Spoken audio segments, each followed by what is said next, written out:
Eccoci qua, per realizzare questo progetto utilizzerò questa fettuccia effetto denim della Tessiland, che è veramente molto particolare, dà un effetto molto bello, e un uncinetto numero 5.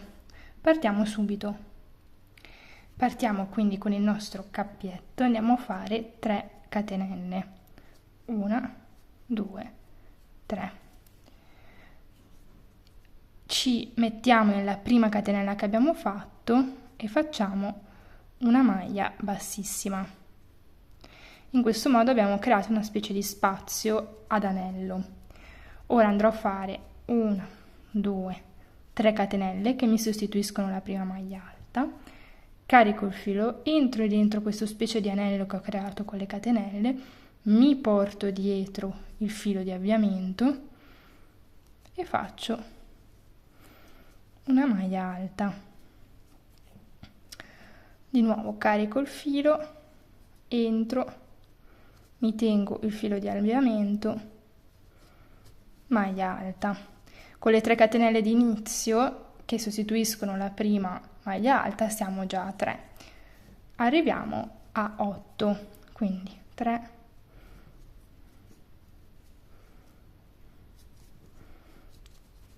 4,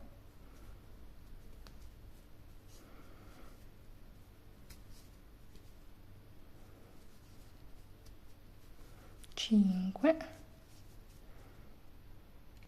Una volta arrivata a 8, nella terza catenella che ho fatto all'inizio per alzare il lavoro, entro e faccio una maglia bassissima, quindi senza caricare il filo.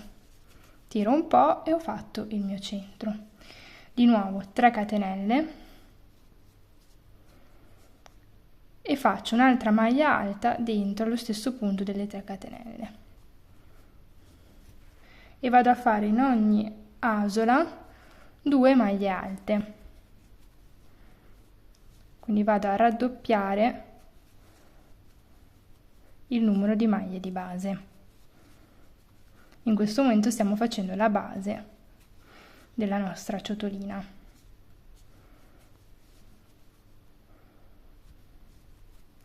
Quindi continuo in questo modo facendo 2 maglie alte in ciascun punto. Arrivati alla fine, come prima, entriamo nella terza catenella che ho fatto per alzare il lavoro e faccio una maglia bassissima, se non scappa il punto. Ok, di nuovo. Così. A questo punto di nuovo 3 catenelle per alzare il lavoro. Adesso dovrò andare a alternare una maglia singola dentro all'asola e in quella successiva 2 maglie alte, una maglia alta, 2 maglie alte, una maglia alta. Praticamente questo è il metodo per allargare il cerchio di base, quindi potete utilizzarlo finché la base, diciamo, di questa ciotolina non sarà della dimensione che vorrete. L'unica cosa, accortezza che dovete avere è che ad ogni giro aggiungete una maglia di distanza tra le maglie normali e l'aumento, ovvero quando facciamo 2 maglie alte nello stesso punto. Cosa vuol dire? Che se io adesso faccio una maglia alta, un aumento, che vuol dire che faccio 2 maglie alte nello stesso punto, una maglia alta, un aumento, una maglia alta, se vorrò allargare di nuovo dovrò fare una maglia alta, un aumento. Quindi tra le maglie alte normali e l'aumento sono 2 maglie alte.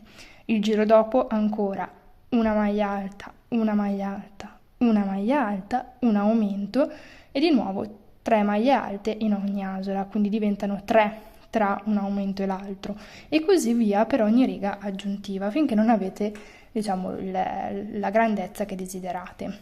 Quindi adesso io vado a fare il secondo giro di aumenti in cui andrò a fare un aumento, quindi 2 maglie alte nello stesso punto, alternate da una maglia alta normale. Mi sposto, un aumento, quindi 2 maglie alte nello stesso punto e continuiamo così tutto il giro.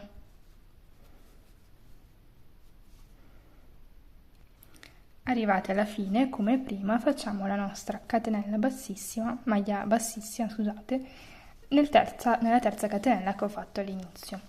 Ora voi appunto potete decidere di proseguire fino a quando volete. Io voglio una ciotolina piccolina giusto per le chiavi, quindi inizio già ad alzare i bordi. Ogni volta che noi dobbiamo andare ad alzare i bordi, semplicemente non dobbiamo più aumentare. Quindi andiamo a fare 1, 2, 3 catenelle e una maglia alta in ciascun punto, senza più aumentare. Sempre che, ok. Quindi proseguo facendo le mie maglie alte. Anche qui poi dipende un po' da che altezza volete raggiungere. Se volete proprio una cesta alta, continuate poi a fare maglie alte sopra maglie alte senza aumentare mai il numero di base e continuerete a creare, diciamo, un cilindro. Se invece come me volete fare giusto un bordino di contenimento, anche un giro può bastare. Quindi continuo in questo modo. Ecco qua, ho finito il mio giro. Come sempre vado nella terza catenella fatta per alzare il lavoro e faccio una maglia bassissima, e per me l'alzatura può finire qua. A questo punto faccio un giro di rifinitura che mi serve anche a dare un po' di struttura, quindi una catenella e vado a fare una maglia bassissima in ciascun punto, quindi senza caricare, vado semplicemente a fare un giro di maglie bassissime che mi rifiniscono i bordi e tendono anche a far stringere, diciamo, la circonferenza,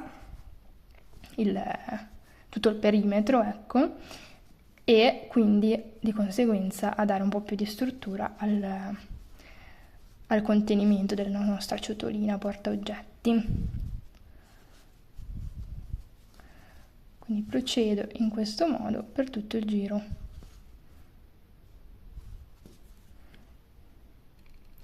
Una volta arrivati alla fine, di nuovo nella prima catenella che ho fatto faccio una maglia bassissima e posso a questo punto tagliare il filo.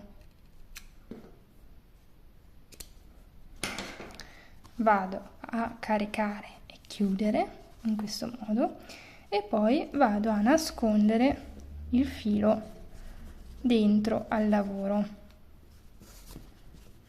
in questo modo per qualche punto, giusto per essere sicuri che sia chiuso bene, ma tanto la fettuccia è un filato talmente rigido e i punti vengono talmente stretti che una volta che l'avete incassato 2 volte non si muove mai più. E a questo punto possiamo tagliare anche qua. E l'ultimo diciamo passaggio, allora voi lo vedete così, però io faccio sempre un giro in questo modo, perché così la parte dritta bella rimane fuori. Tagliamo ovviamente anche il cordino del centro, che tanto l'abbiamo lavorato durante la lavorazione, scusate il gioco di parole.